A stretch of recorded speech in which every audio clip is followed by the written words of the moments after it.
hope you're having a great Sunday so far. I want to share more of my conversion story with you. Surprise, surprise. Today I'm going to talk a little bit about my experience receiving my endowment.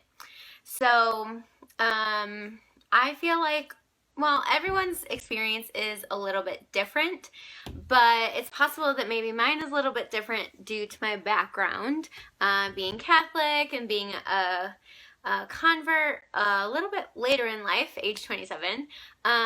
So for me, receiving my endowment was something that I wanted to do as soon as I possibly could.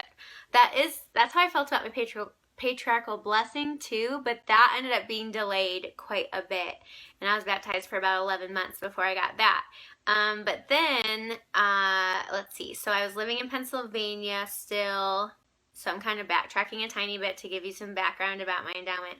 And I had a close friend there. She was the aunt of the kids that I nannied there, and we were close. We were in the young women's presidency together, and I just adored her, and she was a great example to me. And so I asked her to be my escort when I went through the temple, and she said yes. Then when I realized I had to move, I asked her if she could make the time, like if I ended up being in Buffalo when I wanted to receive my endowment, if I did it in the Palmyra Temple, she would be able to drive up, because the drive was, I forget, but maybe 4 or 5 hours. Like, it wasn't like not doable, and I mean, it's in Palmyra, so it's like a cool place to go. And she said if we could figure out the dates that she would make it work, so that was the plan. Then I moved to Buffalo, and things, I guess the word, transpired, and I didn't keep in contact with her anymore. So I had nobody. And so I was in Buffalo. I talked to the bishop there. He got me hooked up with a patriarchal blessing, and then I talked to him about receiving my endowment, but we just weren't sure if I would still be there or not. So we're like, okay, cool, we know that that is coming, and you're wanting to go through the temple soon, so let's see what happens. So I end up getting a job, and as you know, I moved to Utah in February. I was only in Buffalo for a month. So we're like, well, okay, I'm gonna move again, so no endowment here. So I move out to Utah, I get in my ward in Provo, and I get a meeting with my bishop right away. Like, I think the first Sunday I was there or something. And I tell him, hey, I've been baptized for just about a year. So I moved on, let's see, my first day at church was February 2nd. My baptism, like 1 year, would have been February 8th, and then confirmation on February 9th.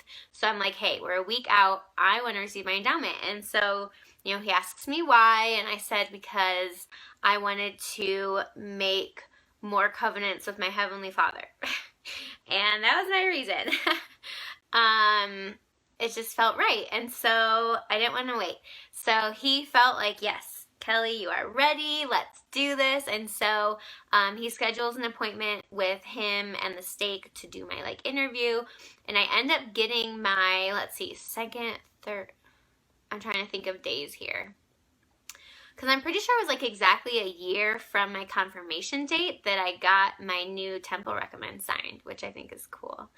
And so we scheduled it to go in the Provo temple. He's like, what temple do you want it to be in? And you guys know my story with temples, where I'm like, it doesn't matter, because that's not what's important. So I was like, any temple, I don't care. So Provo was my temple. So we made an appointment for, I think, I wish I knew the date. I think it was February 22nd. It was either 21st, 22nd, or 23rd, but I think the 22nd. So February 22nd, 2015, 1 year and just a couple weeks from when I got baptized.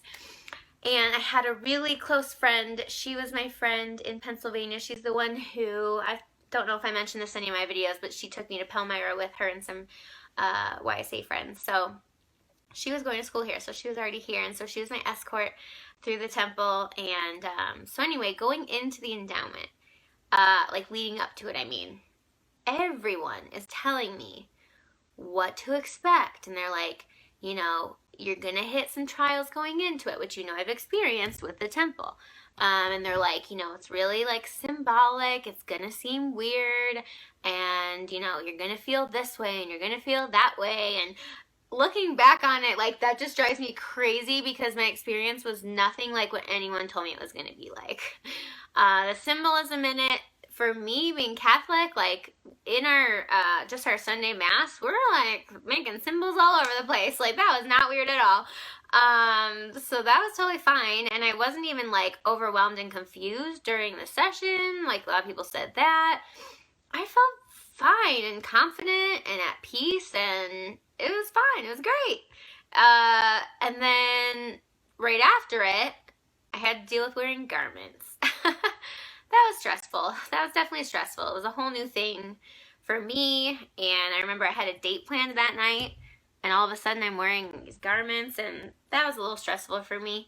And then I started feeling some doubts. This was actually a weird experience. So that night I go on this date with a guy, first date, and he's trying to talk to me about, like, who's Kelly, like, without, like, separate from the church, right? He was very into, like, separation of, like, his spirituality and, like, everything else in life. And I'm like, I just feel like I was in a place where I wasn't, like, confident to be like, no, that's not right. Like, it should be combined, and, like, the gospel helps make who I am.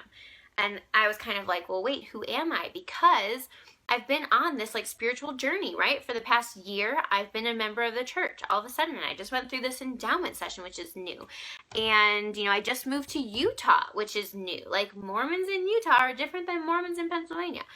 And now I'm surrounded by all these YSAs, whereas Pennsylvania, I'm in family wards. And, you know, I was a musician in college, and I totally changed plans and become a nanny, and so it's just kind of like my life hasn't turned out how I expected it to, and now he's trying to ask who I am without the gospel, and I'm like, well, I've been investigating the church for the last couple of years, and I've been, like, trying to be a new member in the church, and, like, my life kind of is the gospel, like, it's centered around the gospel, and so I'm like, who am I? Like, I'm having this, like, crazy identity crisis.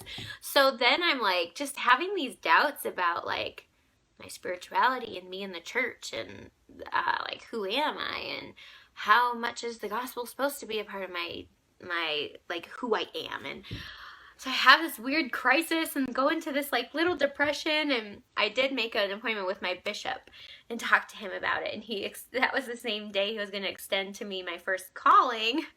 And so he's like, well, so now with, like, how you're feeling, like, do you accept this calling? And I'm like, yeah, you know what, Satan's trying to bring me down. Like, so I feel like my little trial happened after my endowment, but it seems like as soon as I recognize that, like, Satan is trying to stop me from doing whatever good that I am meant to do as a member of this church, I'm like, heck no, like, I will not be taken down. So that's how it went after my endowment. Like, it was just like a little weekend or like a day of this weird, like, feeling, and then I'm like, okay, back on track, whatever. And let's see, I'll tell you, so the following week, so they say, like, okay, there's a lot to kind of, like, know and kind of learn and figure out, and there's just a lot of stuff going on in the endowment session. So they're like, after your first time, like, keep going regularly. And so I went the following week. I was very determined. I'm like, okay, the Friday I'm going, or Saturday, one of those days. So just 1 week later, I go.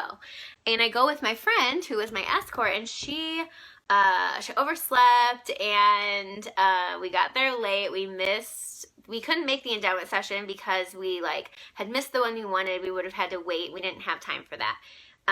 So they're like, well, you can do ceilings. There's not as long of a wait for ceilings. And so I, like, for how I am, it was, like, so important to me that I, like, do this endowment session again, right? And, you know, it's like a new thing for me, and I have my heart set on this, but we drove together. So if she leaves, I don't have a ride home, and, like, what am I going to do?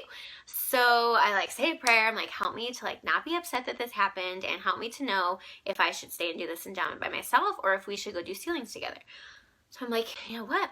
It's fine. Like, I let go of my expectation for what this was going to be, and we go do ceilings. Like, you guys, this is my second time in the temple besides baptisms ever, right? My second time as an endowed member of the church. So we're doing ceilings. Okay. So I, like, don't even know how to put my stuff on yet. So, like, they gotta, like, tell me how to put it on.